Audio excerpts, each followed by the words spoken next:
Hello दोस्तों, कैसे हो आप सब? उम्मीद करता हूँ कि आप सभी बहुत अच्छे होंगे और आपकी तैयारी बहुत अच्छे से चल रही होगी। तो दोस्तों, स्वागत है आप सभी का आपके अपने यूट्यूब चैनल जॉब मंत्रा में। जैसा कि दोस्तों आप सभी को पता ही है कि डेली शाम को 7 बजे होती है हमारा जीएस का प्रैक्टिस सेट, और ये जो है हमारी जीएस की रैंडम क्लास होती है। और रैंडम से हमारा मतलब है कि इसमें कभी कोई टॉपिक करा देता हूँ मैं आपको, और कभी मिक्स क्वेश्चन करा देता हूँ। और सारे के सारे क्वेश्चंस जो होते हैं हमारे दोस्तों वही क्वेश्चंस होते हैं जो आपकी परीक्षा में संभावित क्वेश्चन है, यह अभी तक के आपके पूछे गए क्वेश्चन है। कभी मैं आपको 38 क्वेश्चन करा देता हूं, क्योंकि आपके यूपी पुलिस कांस्टेबल को ध्यान में रखते हुए वहां पर आपके 38 क्वेश्चन ही पूछे जाते हैं। उससे आपको ये भी पता चलता रहता है कि आपका माइंड कितना सेट रहता है जब जीएस के आप 38 क्वेश्चंस को कवर करते हो। तो आप उसमें विभिन्न प्रकार की अपनी जो योग्यता है उसको आंक सकते हो अपने प्रैक्टिस सेट के अंदर। तो चलिए दोस्तों, सबसे पहले मैं आपको बता दूं, अगर आपने हमारे चैनल को सब्सक्राइब नहीं किया है तो सबसे पहले चैनल को सब्सक्राइब कर लेना है और बेल आइकन को प्रेस कर लेना है। वीडियो में लास्ट तक जुड़े रहना है, कहीं भी कोई भी क्वेश्चन आपके लिए इम्पोर्टेंट होने वाला है। और आपने थंबनेल में देख ही लिया होगा कि आज हम किस टॉपिक पर क्वेश्चन कवर करने वाले हैं दोस्तों। आज हम बात करने वाले हैं जो आपके संविधान में राज्य के नीति निर्देशक तत्व हैं, जैसा कि आप देख सकते हो, और जो पार्ट 4 के अंतर्गत आते हैं। तो इससे जितने भी क्वेश्चन आपके बनने वाले हैं तो हम इससे 30 क्वेश्चन कवर करेंगे।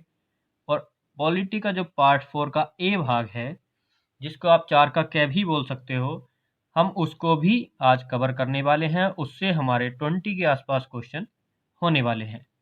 तो देखिए दोस्तों, अगर आपको क्वेश्चन अच्छे लगते हैं तो आपको सबसे पहले वीडियो को लाइक कर देना है। दूसरी बात, पीडीएफ की आपको कोई भी चिंता नहीं करनी है कि हमको क्वेश्चन नोट करने हैं या क्या करना है। पीडीएफ आपको हमारे टेलीग्राम ग्रुप में मिल जाएगी। क्लास के बाद आप जाकर के पीडीएफ ले लेनी है आपको ग्रुप से, और वहाँ से आप उसकी प्रैक्टिस कर सकते हो। तो चलिए चलते हैं अपने पहले क्वेश्चन की तरफ। आज का हमारा पहला क्वेश्चन होने वाला है, राज्य के नीति निर्देशक तत्व संविधान के किस भाग में उल्लिखित हैं? तो देखिए, सबसे पहला क्वेश्चन और सबसे आसान सा क्वेश्चन तो यही बनेगा कि नीति निर्देशक तत्व संविधान के किस भाग में है। तो देखिए, आपको मैं एक बार बता भी चुका हूँ कि भाग 4 में है, तो ये आपको अच्छे से पता होना चाहिए।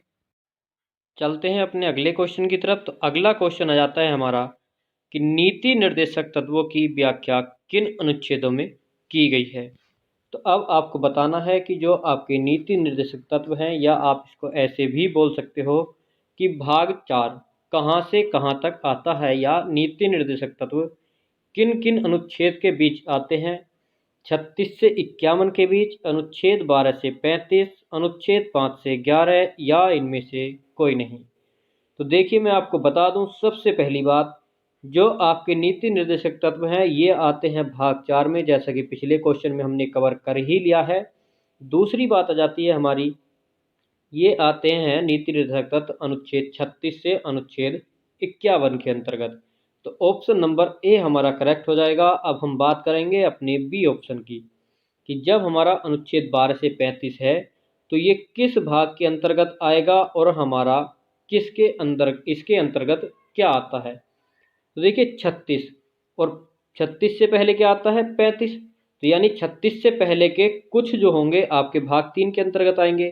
तो सीधा सा हिसाब है, अनुच्छेद 12 से 35 आते हैं भाग 3 के अंतर्गत। और भाग 3 में क्या दिया है, भाग 3 में दिया गया है मौलिक अधिकार। बात कर लेते हैं ऑप्शन नंबर सी की, कि अनुच्छेद 5 से 11। तो देखिए, 12 तक भाग 3 है, तो 11 वाले में होगा भाग 2। और भाग 2 में आपको पता ही है कि अनुच्छेद 12 5 से 11, भाग 2 आती है नागरिकता। चलिए चलते हैं अगले क्वेश्चन की तरफ। अगला क्वेश्चन आ जाता है हमारा क्वेश्चन नंबर 3। नीति निर्देशक तत्वों को किस देश के संविधान से लिया गया है? बहुत ही महत्वपूर्ण क्वेश्चन है, आपको पता होना चाहिए कि किस देश के संविधान से क्या लिया गया है। तो सबसे पहली बात आ जाती है हमारी नीति निर्देशक तत्वों की। तो नीति निर्देशक तत्व कहाँ से लिए गए हैं? ब्रिटेन, कनाडा, अमेरिका, या फिर आयरलैंड। इसका राइट आंसर होने वाला है हमारा ऑप्शन नंबर डी, आयरलैंड। नीति निर्देशक तत्व किस देश के संविधान से लिए गए हैं? आयरलैंड से। बात कर लें अगर हम अपने ब्रिटेन की, कि ब्रिटेन से क्या लिया गया है, तो सबसे महत्वपूर्ण पॉइंट आता है ब्रिटेन से। एक तो आ जाएगा आपका संसदीय शासन प्रणाली।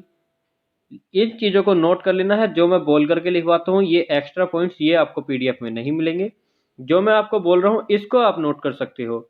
जैसे ब्रिटेन से संसदीय शासन प्रणाली, एकल नागरिकता, विधि निर्माण प्रक्रिया, संसद की सर्वोच्चता, विधायिका, द्विसदनात्मक व्यवस्था, ये सारी की सारी चीज़ें और इनसे अन्य जो अलग चीज़ें हैं बाकी की, वो भी आपकी ब्रिटेन से ली गई हैं। अब हम बात कर ले कनाडा की, तो देखिए अगर कनाडा से पूछता है तो पूछ लेता है संघात्मक व्यवस्था। बात करें हम अपने अमेरिका की, तो अमेरिका से भी बहुत सारी चीज़ें ली गई हैं। सबसे इम्पोर्टेंट चीज़ राष्ट्रपति का पद, उपराष्ट्रपति का पद, मूल अधिकार। मूल अधिकार सबसे इम्पोर्टेंट चीज़ है कि किस देश के संविधान से लिए गए हैं, अमेरिका के।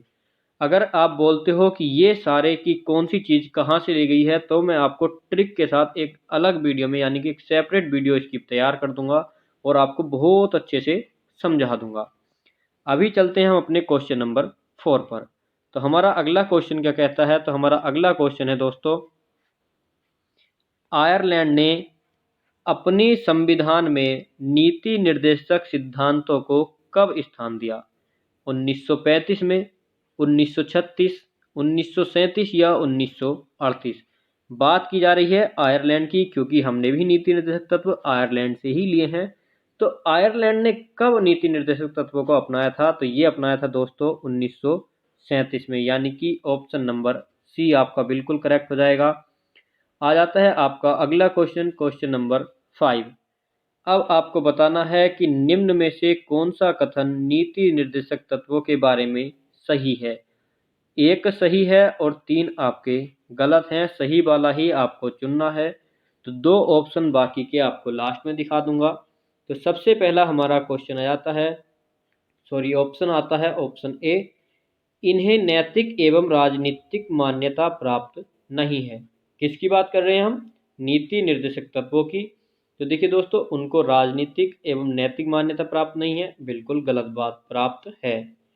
इनकी प्रकृति समाजवादी है, तो देखिए ये बिल्कुल सही बात है, इनकी प्रकृति समाजवादी है। तो अब जब हमारे 2 ऑप्शन से ही काम चल गया, तो सी और डी हमारे स्वतः ही हो जाएंगे गलत। ये स्वतः लागू होते हैं, बिल्कुल गलत बात है। इन्हें कानूनी रूप से न्यायालय द्वारा लागू कराया जा सकता है, बिल्कुल गलत बात। अगला क्वेश्चन आ जाता है क्वेश्चन नंबर 6। तो अगला क्वेश्चन कहता है हमारा, नीति निर्देशक तत्वों को और किस नाम से बोल सकते हैं? नागरिकों के कर्तव्य बोल सकते हैं इनको, निदेशक प्रवृत्ति वाले अधिकार बोल सकते हैं, या फिर इनको दोनों के दोनों बोल सकते हैं, या इनमें से कुछ भी नहीं इनको हम बोल सकते। तो देखिए, नीति निर्देशक तत्वों को नागरिकों के कर्तव्य भी बोल सकते हैं और निदेशक प्रवृत्ति वाले अधिकार भी बोल सकते हैं। तो अब आपका इस स्थिति में होगा ऑप्शन नंबर सी करेक्ट, कि हमारे दोनों के दोनों ही ऑप्शन सही हैं, यानी कि ऑप्शन ए और ऑप्शन बी। चलते हैं अगले क्वेश्चन की तरफ। तो अगला क्वेश्चन आ जाता है हमारा क्वेश्चन नंबर 7, और अगला क्वेश्चन है कि राज्य के नीति निर्देशक तत्व किसके लिए आधार हैं? पिछड़े वर्गों का उन्नयन, व्यक्तिगत अधिकारों का संरक्षण, न्याय का प्रशासन, या फिर राज्य का प्रशासन? फटाफट से आंसर बता दीजिए कि क्वेश्चन नंबर 7 का right answer option number D होगा।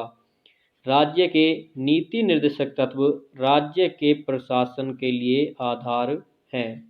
अगला क्वेश्चन आ जाता है क्वेश्चन नंबर आपका 8। अब आपको बताना है कि नीति निर्देशक तत्वों को कितने भागों में बांटा गया है। तो फटाफट से आंसर कर दीजिए, 2, 3, 4 या इनमें से कोई नहीं। तो आपका राइट आंसर हो जाएगा कि नीति निर्देशक तत्वों को बांटा गया है 3 भागों में। अगला क्वेश्चन है क्वेश्चन नंबर आपका जाता है 9। तो देखिए, आपको पीडीएफ में पूरा क्वेश्चन दिख जाएगा। ऑप्शन सी में आपको बता दूं कि ऑप्शन सी होगा आपका ए और बी दोनों। क्वेश्चन पढ़ लीजिए, क्वेश्चन के हिसाब से हम अपना आंसर टिक कर लेंगे और मैं आपको बता दूंगा कि कौन सा आपका सही है। तो सबसे पहले क्वेश्चन पढ़ लेते हैं कि राज्य के नीति निर्देशक सिद्धांतों को लागू करने के लिए कोई भी नागरिक सर्वोच्च न्यायालय के पास जाएगा, उच्च न्यायालय के पास जाएगा, या दोनों के पास जा सकता है, या किसी भी अदालत के पास नहीं जा सकता। तो देखिए, जो राज्य के नीति निर्देशक सिद्धांत है, अगर उनको लागू कराना है किसी नागरिक को, तो दोस्तों वो किसी भी अदालत के पास नहीं जा सकता। अगले क्वेश्चन पर चलते हैं। क्वेश्चन नंबर आ जाता है आपका 10। तो अगला क्वेश्चन है हमारा, संविधान सभा में निदेशक तत्वों का निर्माण किसके द्वारा किया गया?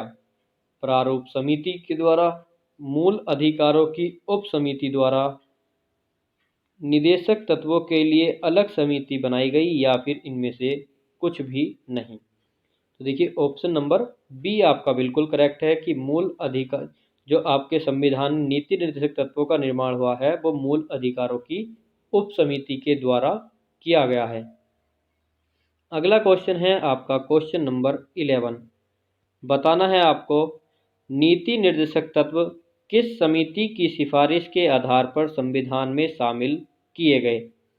सप्रू समिति, स्वर्ण सिंह समिति, डुंगन समिति, या फिर इनमें से कोई सी भी नहीं। तो देखिए जो दोस्तों, जो नीति निर्देशक तत्व हैं, तो ये किए गए थे आपके सप्रू समिति की सिफारिश पर। क्या किए गए थे? संविधान में शामिल। अगला क्वेश्चन आ जाता है क्वेश्चन नंबर 12। राज्य के नीति निर्देशक तत्व एक ऐसा चेक है जो सुविधानुसार अदा की जाएगी। आप लोगों को बताना है कि ये कथन किसका है? एम स्वामीनाथन, के टी शाह, सी राजगोपालाचारी, या टी के नन। तो देखिए, ये कथन है आपका के टी शाह का। कथन क्या है कि राज्य के नीति निर्देशक तत्व एक ऐसा चेक है जो बैंक की सुविधानुसार अदा की जाएगी। अगला क्वेश्चन आ जाता है आपका क्वेश्चन नंबर 13। किसने नीति निर्देशक तत्वों को अनोखी विशेषता वाला कहा? किसने कहा था? तो अंबेडकर जी ने कहा था, नेहरू जी, तेग बहादुर सप्रू, या फिर के टी शाह। तो देखिए, नीति निर्देशक तत्वों को अनोखी विशेषता वाला कहा था अंबेडकर, बी आर अंबेडकर। अगला क्वेश्चन है क्वेश्चन नंबर 14। किसने कहा था डीपीएसपी का उद्देश्य एक आर्थिक प्रजातंत्र की स्थापना करना है? नेहरू जी ने, डॉक्टर के एम मुंशी ने, डॉक्टर अंबेडकर, या डॉक्टर राधाकृष्णन? फटाफट से आंसर कर दीजिए कि ऐसी ये बात किसने बोली थी। तो देखिए, डीपीएसपी का उद्देश्य एक आर्थिक प्रजातंत्र की स्थापना है, ये बोला था आपका डॉक्टर अंबेडकर ने, यानी ऑप्शन नंबर सी। अगला क्वेश्चन है क्वेश्चन नंबर 15। निम्न में से किसने राज्य के नीति निर्देशक तत्वों को संविधान की आत्मा बताया? तो नीति निर्देशक तत्वों को संविधान की आत्मा किसने कहा? A B Dicey, Granville, Austin, B R Ambedkar, या के सी व्हीलर? देखिए, बहुत ही इम्पोर्टेंट क्वेश्चन है और बहुत ज़्यादा बार पूछा भी जा चुका है, और बहुत सारे बच्चे इसका राइट आंसर करेंगे ऑप्शन नंबर सी। और मैं आपको बता दूं, जितने बच्चों ने भी ऑप्शन सी टिक किया था सभी का गलत, क्योंकि इसका राइट आंसर होने वाला है ग्रीनविल ऑस्टिन। नीति निर्देशक तत्वों की बात की जा रही है कि नीति निर्देशक तत्वों को संविधान की आत्मा किसने कहा? तो ऑप्शन बी ही आपको टिक करना है, ग्रीनविल ऑस्टिन। अगला क्वेश्चन आ जाता है आपका क्वेश्चन नंबर 16। मूल अधिकार और निदेशक तत्वों के बीच पहला विवाद किस बाद में सामने आया? गोलकनाथ बाद, शंकरी प्रसाद बाद, या फिर चंपकम दोरई राजन बाद, या केशवानंद भारती बाद? तो मूल अधिकारों और निदेशक तत्वों के बीच पहला विवाद कब सामने आया था दोस्तों? तो ये आया था आपका चंपकन दोरई राजन बाद के तहत। अगला क्वेश्चन आ जाता है क्वेश्चन नंबर आपका 17। किस बाद में कहा गया कि मूल अधिकार एवं नीति निर्देशक तत्व एक दूसरे के पूरक हैं? गोलकनाथ, केशवानंद, मिनबा मिल्स, या सज्जन सिंह बाद? तो राइट आंसर हो जाएगा आपका ऑप्शन नंबर सी, मिनबा मिल्स। क्या कहा गया था कि मूल अधिकार एवं नीति निर्देशक तत्व एक दूसरे के पूरक हैं, मिनबा मिल्स बाद के अंतर्गत। अगला क्वेश्चन आता है आपका क्वेश्चन नंबर 18। किस संशोधन द्वारा नीति निर्देशक तत्वों को मूल अधिकारों के अनुच्छेद 14, 19 और 31 पर वरीयता दी गई? 42वां संविधान संशोधन द्वारा, 44वां संविधान संशोधन, 43वां या फिर 86वां संविधान संशोधन? तो आपका राइट आंसर होने वाला है दोस्तों 42वां संविधान संशोधन, ऑप्शन नंबर ए। नीति निर्देशक तत्वों को मूल अधिकारों के अनुच्छेद 14, 19 और 31 पर वरीयता दी गई थी। अगला क्वेश्चन आता है क्वेश्चन नंबर 19। संविधान के कौन से अनुच्छेद में प्रावधान है कि निदेशक तत्वों को न्यायालय नहीं ले जाया जा सकता? अनुच्छेद 36, 37, 38 और 39। अभी पीछे मैंने आपको बताया था कि आपके जो नीति निर्देशक तत्व हैं इनको किसी भी न्यायालय में आप नहीं ले जा सकते। तो ये बात किस अनुच्छेद के अंतर्गत है? फटाफट से आपको आंसर टिक करना है, अनुच्छेद 37 यानी कि ऑप्शन नंबर बी। अगला क्वेश्चन है क्वेश्चन नंबर 20। बताना है दोस्तों, समान न्याय और निःशुल्क विविध सहायता का उल्लेख किस अनुच्छेद के अंतर्गत है? तो समान न्याय और निःशुल्क विधिक सहायता 39A, 39B, 39C या 39D। आप इसको कैखे भी बोल सकते हो, 1, 2, 3, 4 भी बोल सकते हो। तो इसका राइट आंसर आपका हो जाएगा अनुच्छेद 39 का 1, निःशुल्क विविध सहायता और समान न्याय। अगला क्वेश्चन क्वेश्चन नंबर 28 क्वेश्चन कहता है कि महिला प्रसूति सहायता कौन से अनुच्छेद के तहत दी जाती है? अनुच्छेद 38, 39, 41 या फिर 42? तो आपका बिल्कुल राइट आंसर होगा अनुच्छेद 42 के अंतर्गत महिला प्रसूति सहायता दी जाती है। अगला क्वेश्चन है क्वेश्चन नंबर 42। बताना है दोस्तों, मनरेगा का संचालन से कौन से नीति निर्देशक तत्व का पालन हुआ? अनुच्छेद 40 का, अनुच्छेद 41 का, अनुच्छेद 42 या अनुच्छेद 43 का? अब देखिए, मनरेगा का संचालन किस नीति निर्देशक तत्व के अंतर्गत आता है? तो ये आता है अनुच्छेद 43। अब आपको मैं बता दूं कि अनुच्छेद 40 के अंतर्गत क्या आता है। तो अनुच्छेद 40 में आता है ग्राम पंचायतों का गठन। अनुच्छेद 41 की अगर बात की जाए तो ये आता है कि कुछ दशाओं में काम, शिक्षा और लोक सहायता पाने का अधिकार। एक मुख्य बिंदु और आ जाता है आपका अनुच्छेद 41 से रिलेटेड, जो बेरोजगारी भत्ता SC, ST, OBC या जनरल जातियों को वजीफा, कन्या विद्याधन, लैपटॉप, साइकिल, मोबाइल, टैबलेट, ये जो इत्यादि चीज़ें आपको मिलती हैं बेरोजगारी भत्ते के रूप में, जैसा कि मिल भी रही हैं। योगी जी द्वारा मोबाइल और लैपटॉप वितरण किया जा रहा है। तो दोस्तों, अगर कोई ठाकुरद्वारा ब्लॉक से है या ठाकुरद्वारा के आसपास रहता है और कोई अपना टैब बेचना चाहता है तो मेरा कॉन्टैक्ट नंबर आपको टेलीग्राम पर ग्रुप कर दीजिए या फिर व्हाट्सएप ग्रुप की लिंक डिस्क्रिप्शन में है, वहाँ पे आपको मेरा नंबर मिल जाएगा, मुझसे कॉन्टैक्ट कर सकता है। बात करते हैं अनुच्छेद 42 की। तो अनुच्छेद 42 के अंतर्गत है आपका काम की न्याय संगत और मानवोचित दशाओं का तथा प्रसूति सहायता का उपबंध, जो कि अभी पीछे हमने देखा था। और अनुच्छेद 43 आपको बता ही दिया है कि मनरेगा या कर्मकारों यानी कि जो कर्मचारी हैं उनके लिए निर्वाचन मजदूरी और कुटीर उद्योग का प्रोत्साहन। अगला क्वेश्चन आ जाता है क्वेश्चन नंबर 23 क्वेश्चन है, समान कार्य के लिए समान वेतन संविधान के किस अनुच्छेद में दिया गया है? अनुच्छेद 40, अनुच्छेद 39 का डी या अनुच्छेद 41 या फिर अनुच्छेद 42? तो देखिए, मैंने सारे के सारे आपको अनुच्छेद बता दिए हैं सिर्फ 39 के को छोड़ करके। तो देखिए, 39 के में ही दिया गया है कि आपको समान वेतन के लिए समान काम के लिए समान वेतन। कौन सा है? अनुच्छेद 39 का अनुच्छेद 39 के में क्या दिया गया है? तो अनुच्छेद 39 के में राज्य यानी कि आपका केंद्र हो या राज्य सरकार हो, जो इसको राज्य ही बोल देते हैं, पुरुष हो या स्त्री हो, उनकी जीविका चलाने हेतु उनको समान साधन उपलब्ध कराए। अनुच्छेद 39 के ख की बात की जाए तो इसमें समान कार्य के लिए समान वेतन, ये इसमें भी यही बात की गई है और ये जोड़ा गया है 44वें संविधान संशोधन अधिनियम 1948 द्वारा। कंफ्यूज बिल्कुल नहीं होना है, अगर इसमें 39 का ख दिया होता और घ नहीं तो आप इसको ही टिक कर देते। अगला क्वेश्चन आ जाता है क्वेश्चन नंबर 24 है हमारा कि किस अनुच्छेद के तहत मूल अधिकारियों में शिक्षा का अधिकार जोड़ा गया है।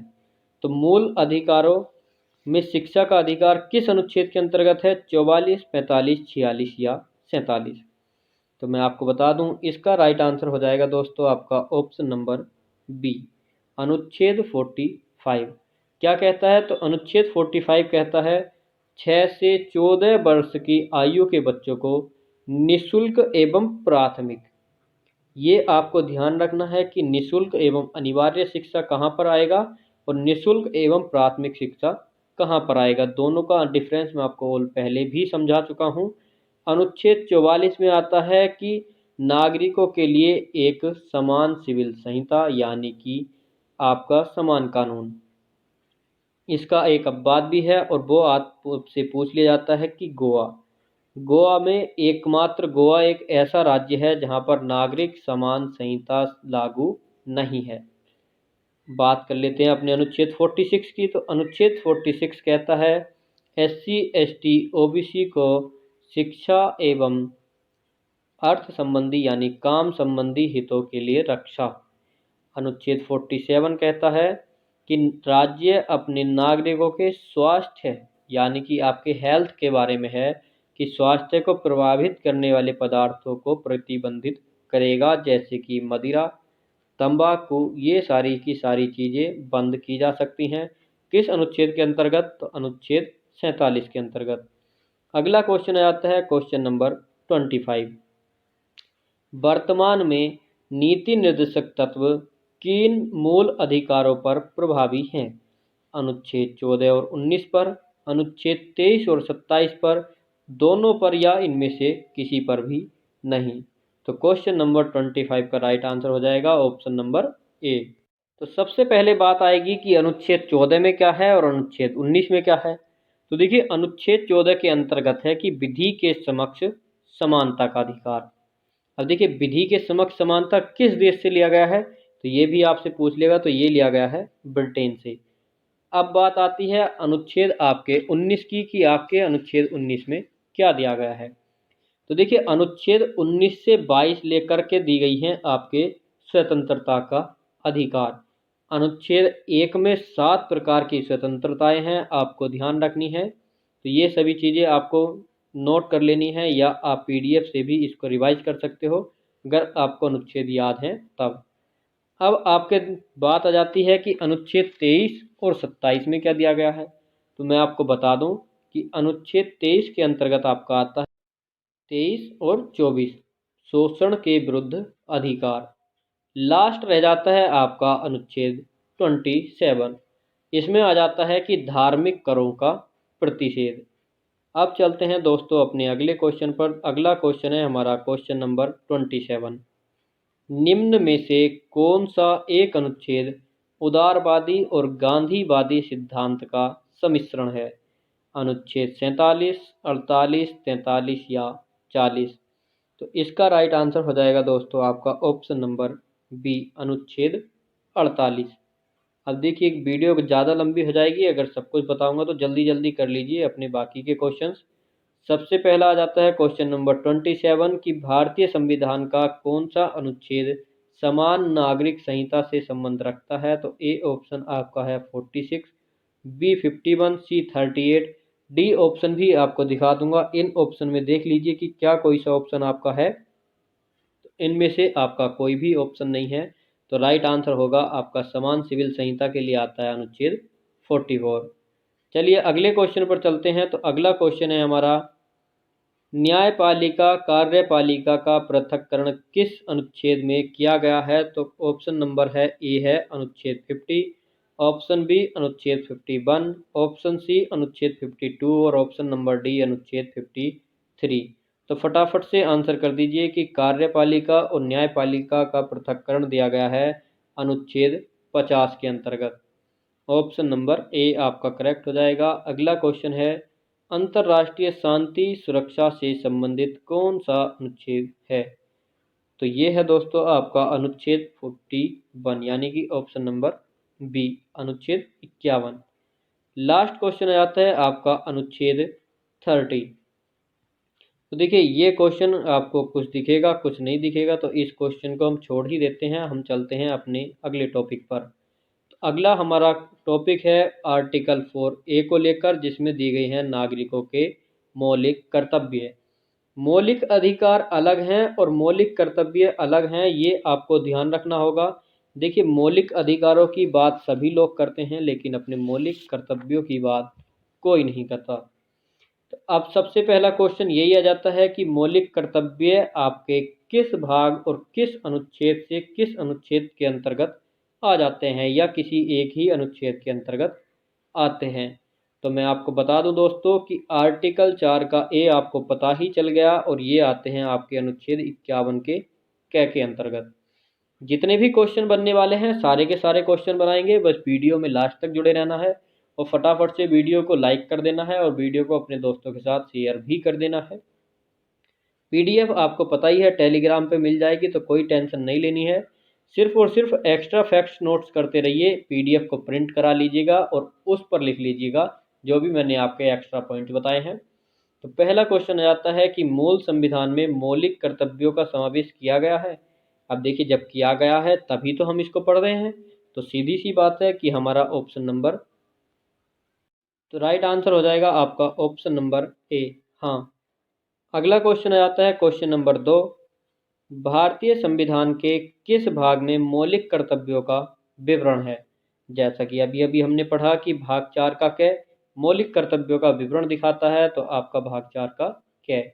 भाग 3 मौलिक अधिकार, भाग 3 के कैसे हमको कोई लेना देना नहीं, भाग 4 आ जाता है। भाग 4 अभी पढ़ा है, नीति निर्देशक तत्व अनुच्छेद 36 से 51। अगला क्वेश्चन है क्वेश्चन नंबर 3, भारतीय संविधान के कौन से अनुच्छेद में मौलिक कर्तव्यों का विवरण है? तो अभी अभी आपको बताया है कि अनुच्छेद 51 का कै आपके मौलिक कर्तव्यों का विवरण दिखाता है। चलते हैं अगले क्वेश्चन की तरफ, क्वेश्चन नंबर 4।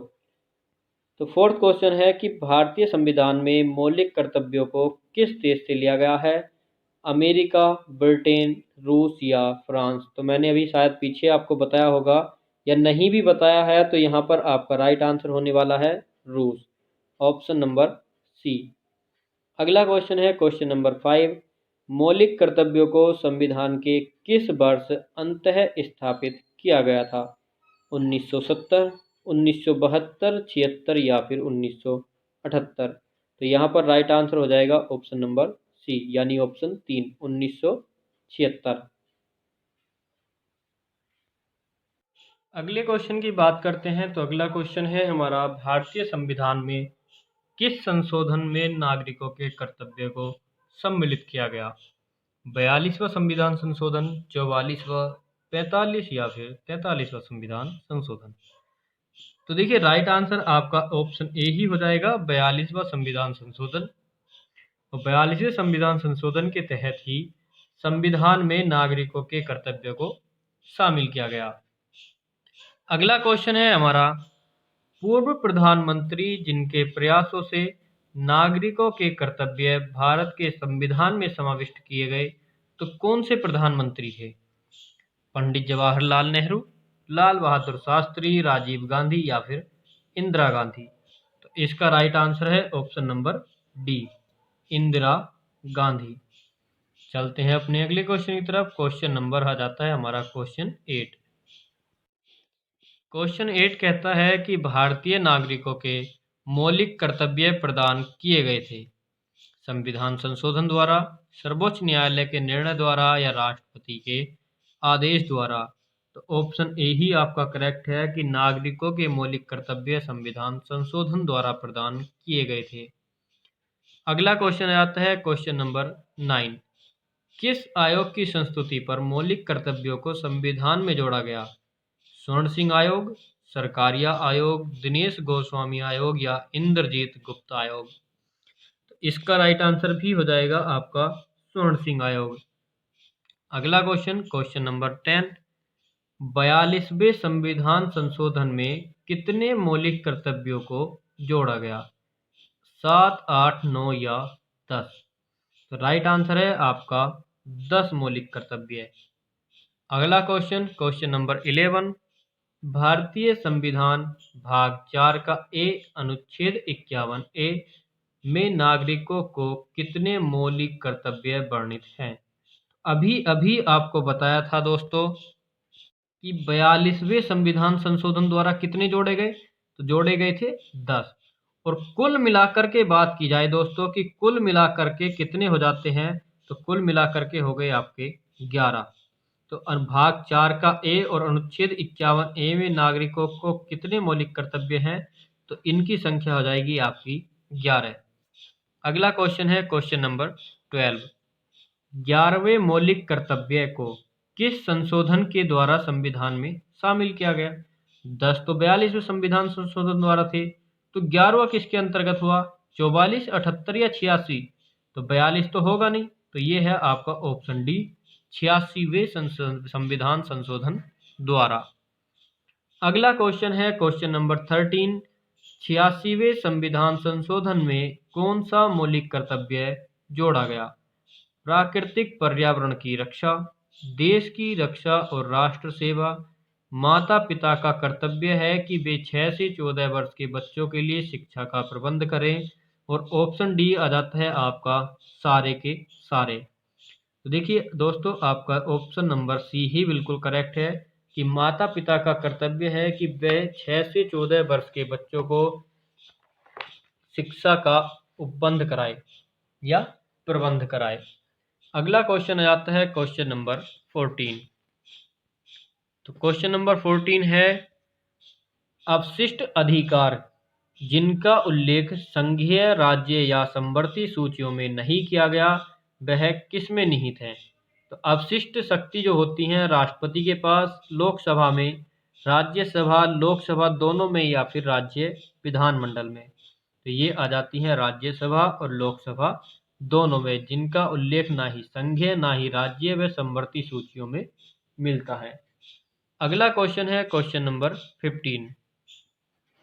भारत की प्रभुता, एकता और अखंडता की रक्षा करने और उसे अक्षुण्ण रखने के मूल कर्तव्य को किस स्थान पर रखा गया है? पहले, दूसरे, तीसरे या चौथे स्थान पर? तो ये रखा गया है दोस्तों तीसरे स्थान पर। अगला क्वेश्चन नंबर 16। भारतीय संविधान के अंतर्गत निम्नलिखित में से कौन सा मूल कर्तव्य नहीं है? लोक चुनाव में मतदान, वैज्ञानिक प्रवृत्ति विकसित करना, सार्वजनिक संपत्ति की रक्षा करना, संविधान के प्रति निष्ठावान रहना और उनके आदर्शों का सम्मान करना। तो कौन सा मूल कर्तव्य नहीं है? तो दोस्तों आपका ऑप्शन ए ही करेक्ट हो जाएगा कि मूल कर्तव्य आपका नहीं है कि आप चुनाव में मतदान करो। आपका मन हो तो आप अपना मतदान नहीं कर सकते, और आपको कोई पार्टी पसंद नहीं आती है, अगर आप किसी को भी मतदान नहीं करना चाहते फिर भी आप वोट करने चाहते हो, तो आपको एक बटन मिलेगा नोटा, यानी नन ऑफ द एबव की इन सभी में से कोई सा भी प्रत्याशी, कोई भी कैंडिडेट हमको पसंद नहीं है, तो आप उस बटन का भी सिलेक्शन कर सकते हो। और मेरे ख्याल से, मुझे ठीक से याद नहीं है, अगर कुल मतदान का जितने भी मतदान हुए हैं उसका 15% अगर नोटा आ जाता है तो उन सभी कैंडिडेट्स को हटा दिया जाएगा और उनको आगे कभी भी इलेक्शन में खड़े होने की अनुमति नहीं दी जाएगी, और चुनाव आपके फिर से होंगे नए कैंडिडेट्स के साथ। तो चलिए दोस्तों, अगले क्वेश्चन पर चलते हैं। मतदान जरूर करना है, चाहो तो आप नोटा वाले बटन को भी सिलेक्ट कर सकते हो। अगला क्वेश्चन नंबर 17। निम्नलिखित में से कौन भारतीय संविधान के अंतर्गत मौलिक कर्तव्य में शामिल नहीं है? तो मौलिक कर्तव्य में कौन शामिल नहीं है? देश की रक्षा करना, राष्ट्र और राष्ट्र की सेवा करना, हमारी सामाजिक संस्कृति की गौरवशाली परंपरा का महत्व समझना और उसका परिरक्षण करना, ग्राम पंचायत के गठन में सहायता करना। तो आपका सी ही ऑप्शन सही है कि हमारा मौलिक कर्तव्य नहीं है कि हम ग्राम पंचायत के गठन में सहायता करें। डी ऑप्शन था आपका, बता दूं कि सार्वजनिक संपत्ति को सुरक्षित रखना एवं हिंसा से दूर रखना। तो आपको सार्वजनिक संपत्ति की सुरक्षा करनी चाहिए। लास्ट क्वेश्चन है आज का, क्वेश्चन नंबर 18। संविधान में उल्लिखित मौलिक कर्तव्य किसके लिए हैं? सभी व्यक्तियों के लिए, सभी नागरिकों के लिए, केवल गैर नागरिकों के लिए, या केवल केंद्रीय और राज्य कर्मचारियों के लिए? तो ये सभी व्यक्तियों के लिए नहीं है, ये हैं सभी नागरिकों के लिए। ऑप्शन नंबर बी आपका बिल्कुल करेक्ट हो जाएगा। तो दोस्तों ये थे आज के आपके कुछ क्वेश्चन। तो यहाँ पर आपके 37 क्वेश्चन हो चुके हैं, क्योंकि एक क्वेश्चन को हमने स्किप करा दिया था, और ये हैं आपके 18 और वे थे आपके 30। तो कुल मिलाकर के आपके 37 क्वेश्चन आज हमने कंप्लीट कराए। तो दोस्तों अगर वीडियो अच्छी लगी हो तो लाइक ज़रूर करना, दोस्तों के साथ शेयर करना, और हमारे चैनल को अभी तक सब्सक्राइब नहीं किया है तो चैनल को भी सब्सक्राइब ज़रूर कर लेना।